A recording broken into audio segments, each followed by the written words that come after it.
for the first few years, it was episodic, occurring mainly during winter seasons, and he was asymptomatic in between the attacks. But for the last 5 years, he is persistent with occasional exacerbations. His breathlessness is aggravated by cold, dust, and trouble. There is no history of fever, orthopnea, or paroxysmal nocturnal dyspnea. He also complains of occasional attack of runny noses. Patient is normotensive, non-diabetic, and no history of other comorbidities. History of past liquors. Patient had tuberculosis 5 years back and developed obstructive bronchitis. For severe attack of breathlessness, he was hospitalized twice within the last 2 months. Personal history. He is non-smoker and non-alcoholic. He is allergic to dust and food and no history of food allergy. These are the drugs that my patient received previously. These are the clinical findings on viral examination. So the provisional diagnosis is acute exacerbation of bronchial asthma. These are the investigations that were done. First of all, complete blood count. The hemoglobin level of the patient is slightly low, and the WBC count is very high. That indicates inflammation. Total immunoglobulin E level is slightly high, and C-reactive protein level is slightly high. That indicates inflammation. These are the treatments that were given to my patient. First of all, oxygen inhalation is prescribed 2 to 6 intracardiac by nasal route if saturation of oxygen falls below 94%. Now the drug. First of all, Budison, which is prescribed for nebulization 2 times a day. Then injection cortisone, which is mainly hydrocortisone, prescribed intravenously 8 hours. Then injection pharmacological, which is prescribed intravenously 8 hours. Tablet Flavin, which is mainly clarithromycin, is prescribed orally twice daily. Capsule Ketra is prescribed orally twice daily. Inhaler Protap, which is mainly salmeterol and fluticasone, is prescribed in 2 inhalation twice daily.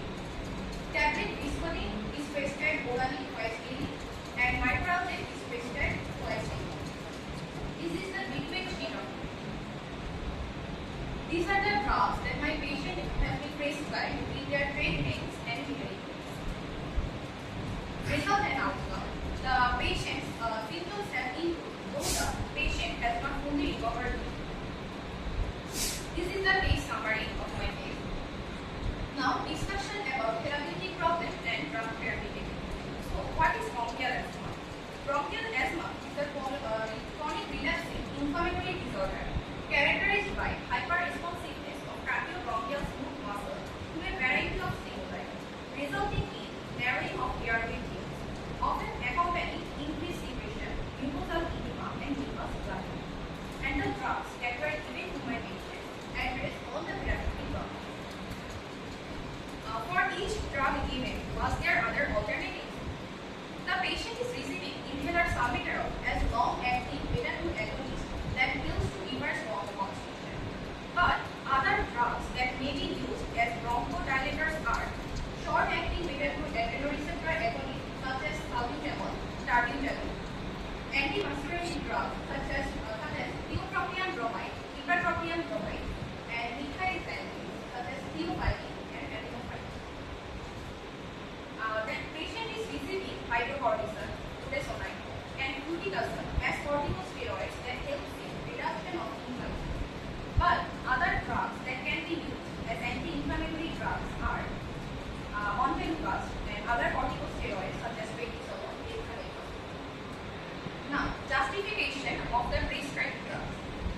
Among beta-2 agonists, salmeterol is most appropriate choice because it is long-acting beta-2 agonist that is appropriate for the patient, as it has chronic bronchial asthma. It is highly selective and more effective than other beta-2 agonists for this patient. Duration of action of it remains 12 hours or more. On the contrary, salbutamol is not appropriate as it is short-acting beta-2 agonist, and antimuscarinic drugs are also less effective in bronchial asthma. Among anti-inflammatory drugs, budesonide, hydrocortisone, and fluticasone are more appropriate because hydrocortisone in injectable form is appropriate in controlling inflammation in emergencies, and budesonide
immunosuppressive effect, and they have pharmacy effect.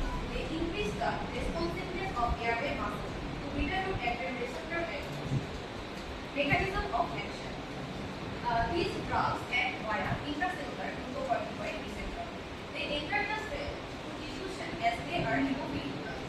Then they bind to a cytosolic glucocorticoid receptor and form a drug receptor.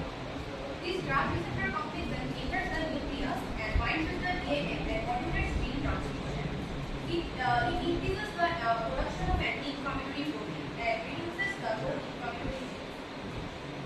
These drugs are metabolized through liver and excreted through the kidney. These drugs